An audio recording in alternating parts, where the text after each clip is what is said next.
If you're below your 35s and you're watching me today, do you really know the opportunities in agriculture for you? With your strengths, with your knowledge, with your energy, and with your access to technology and information out there, have you sat down and paid attention to agriculture?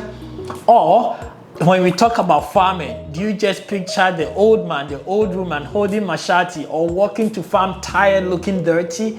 I want to paint a different picture to you. And therefore, if you're young, below your 30s, I know some of you are 40 and still consider yourself young. No offense. I'm talking to my brothers around my age, so don't take offense for that. But today I want to talk to you guys about the opportunities and innovation that exists in the agriculture industry. And I hope through this video, I'll be able to inspire you and give you a second thought.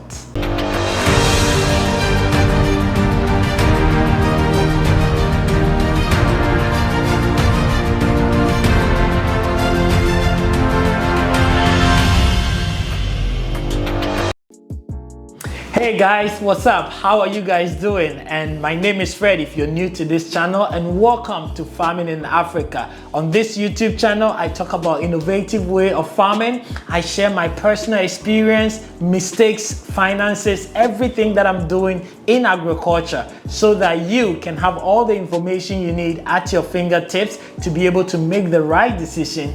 And most importantly, don't repeat the mistakes that I've made so that we can go further in agribusiness in Africa. And therefore, if this is a channel for you, go ahead and smash that subscription button. And don't forget to also leave a comment in this video and let us know who you are, where you're from, and what you're getting out of this video. Let's come back to today's topic.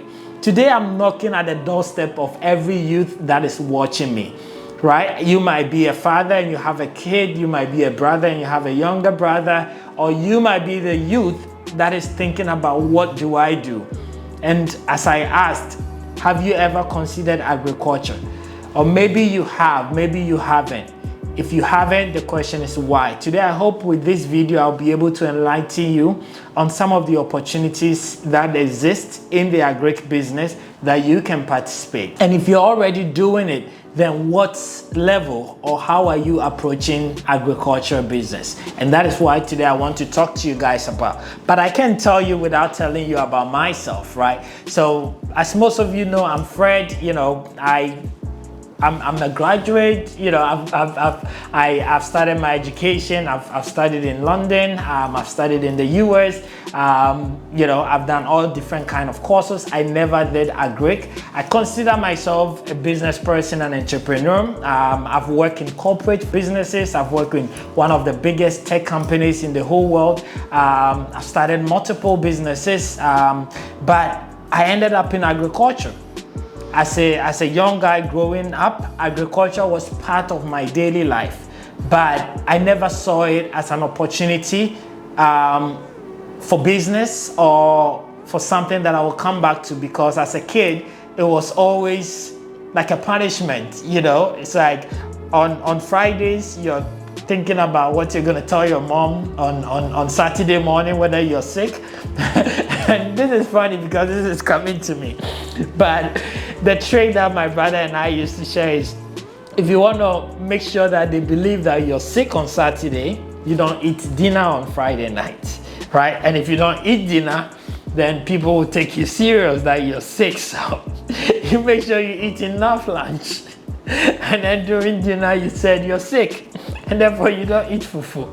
First of all, you don't get to pound the fufu and you don't eat it. And if you don't eat it, then on Sunday, because Saturday very early morning, my mom will wake you up like 4 a.m. because we have to walk like hours to the farm to work and then carry firewood back. So we wake up very early. So if you don't eat dinner and you say you're sick, then Saturday you don't get up and you get to rest on Saturdays. But that was the life growing up, right? Farming was tedious, and it was because of the way it was done, and therefore created a narrative or perception about agriculture for most of us, because I know this story is not unique to me. Please let me know in the comments below, what was your childhood story in agriculture? Were you a farmer or were you born in the city? Let me know, all the village guys who were born into farming, in the comments below, because I would like to know my audience and how you guys sort of grew up as well. So this is the narrative I believe most of you have, and therefore growing up we're seeking, white collar job, we're seeking office job, we're seeking, suit and tie kind of job. Some of us, no matter what, cannot be suit and tie, but we still don't want to go back to that punishment. So to me, after all my exposure, all my travel, all my education, I saw a huge need actually when it hit me financially, because I have a school that's, taking care of about 600 students. And with about 600 students, I look at how much we're spending on protein, to buy beef, to buy eggs, to buy, chicken for the school. I look at the budget and I was like, why? And that's opportunity number one. The fact that everything grows in the soil of Ghana and in Africa.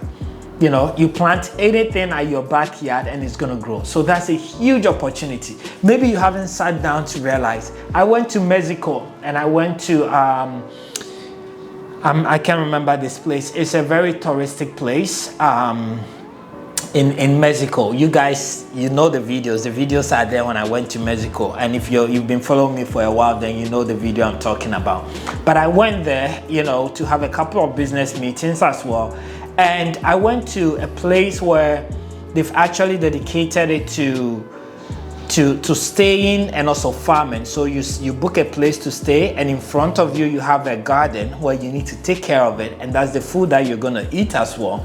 And I was speaking to the owner, and he said it took him 20 years to actually make this soil fertile to plant on it.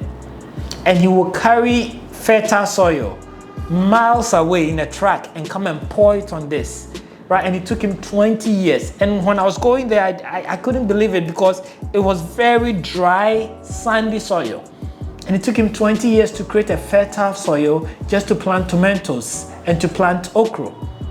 Maybe you haven't traveled there, so you have never thought of how lucky we are in Africa, to the point that you throw maize away and the next day you go and it's germinating. Right? We have sunlight, we have rain, and we have the soil. So that presented an opportunity. I was like, why can't I feed my school? Why do I have to spend this money? So that was a wake up for me to come into farming. I don't know what your wake up call is gonna be if you're a young guy watching me and thinking about going into agriculture. But that opportunity and that problem of high budget in my food cost and protein cost sort of drove me back into farming, and I've never regretted the decision of going back into farming. And now the chance is, how do I innovate, right? Which brings me to my second point of the access to information that we have that our fathers didn't have, right? The New York Post released an article, I think somewhere in 2017, and the average age of a farmer in Ghana is 60 years old. Right, I think the article was called farming, tilling the soil, something. If I remember, I'll let you guys know in the course of this video. But it was a shocking news to me that the average age of a farmer in Ghana is 60 years. And if that is 60 years, ask yourself, how many 60-year-olds in Ghana have access to smartphone and knows how to do research, or are watching all the YouTube videos and Google reports and Facebook messages and all those things about farming? Even on TikTok now, there are so many videos on farming that you have access to. So that means that with the narrative that you have, or with the perception that you have about agriculture, can be changed like this through the access, right? And that's my point number 3, the access to the information, to the knowledge that will help you do things different. Right, and that opportunity do exist. I think the fourth point I want to talk about is actually the availability of funds. There are a lot. I have a friend that actually works, in one of the embassies in Ghana, and he actually told me that one of their biggest budgets for this year is to invest into agriculture. Right, USAID, the Canadian embassy, the US embassy, the German embassy. they all see what is happening, right? They all see the food security that is ahead of us, right? With all these COVID issues, the Russia-Ukraine war, it's creating an opportunity for us to be able to invest into farming, right? We all see what is happening in Yemen, what is happening, you know, in a lot of the poorest countries in Africa. The excess of food. We all know the price of food that's increasing. Why? Because demand is increasing, but supply is low. And this is basic economics. And I'm speaking to people that are educated, you guys that are sitting at home, that have gone to school and don't have anything to do or are not considering agriculture at all. You understand the difference, what it means for price increases, right? And therefore that means that there is demand for it. And if there is demand, we need to meet that supply. So there is that funds available. All what you need to do is to start taking the step, watch videos like that, start doing more research, and you'll be able to get the support that you need to be able to apply for various funds, various competitions, and be involved in solving that issue of food security that we've all seen coming ahead of us, right? I think the fifth point, which is probably my final point that I want to tell you guys is what is coming from my consultation. So as most of you know, I do consultations where you can go to www.farminginafrica.com/coaching, and there are people that I coach, you know, on a weekly basis. There are people that just one time when they need something I do. And most of the time, about 90% of the people that are investing back into farming that I speak to are living in the US, in UK, and so on. And one of the things that they all ask me is, how do I find a farm manager? Who can manage my farm for me, right? And I ask myself, that's a good question, but I don't know where to get you a farm manager. There is trust, there is knowledge base, right? And then there is attitude. And then there is even the interest for it. Right, so I know we're all going to school studying different things. We come back home, there's a lot. I don't need to go into the unemployment rate in Ghana, in Nigeria, and so on. But how many of us are looking at it differently, right? All these people are looking for honest people like yourself, passionate people like yourself to manage their farms for them, right? And meanwhile, here we are. You know, when we think about farming, when we think about agriculture, we think about machete, digging, weeding, you know, crappy clothes, poor. But if you look at it from a different angle, you might end up landing the best job of your life. You might end up meeting the best opportunity that you can ever think of. There are people with money that really want to invest into farming, but just want to find somebody that can manage it for them. Through that you will learn, through that you build your skills, through that you'll probably end up, you know, doing what you enjoy instead of your 9-to-5 job that you probably hate, or it's not even bringing you any value back into your life. So if you're young and you're below your 35s, there's a lot of room for you to make mistakes. Start thinking different about agriculture. There are so many youth, again, that are innovating, coming up with apps, coming up with, you know, rental, coming up with solar, doing different ways and different things about farming.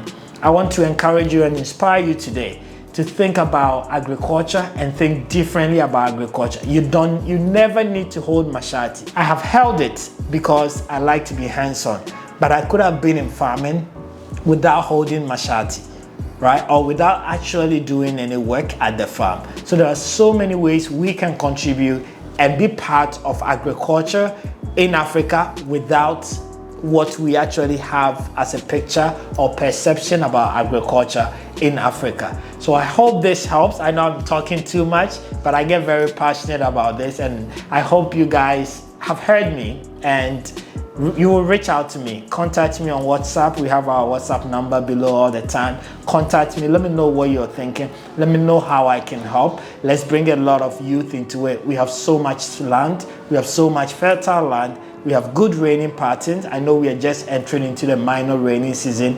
It is never too late for you to start thinking about getting involved in the agri sector. Thank you guys so much for watching, and I will see you next week with another video.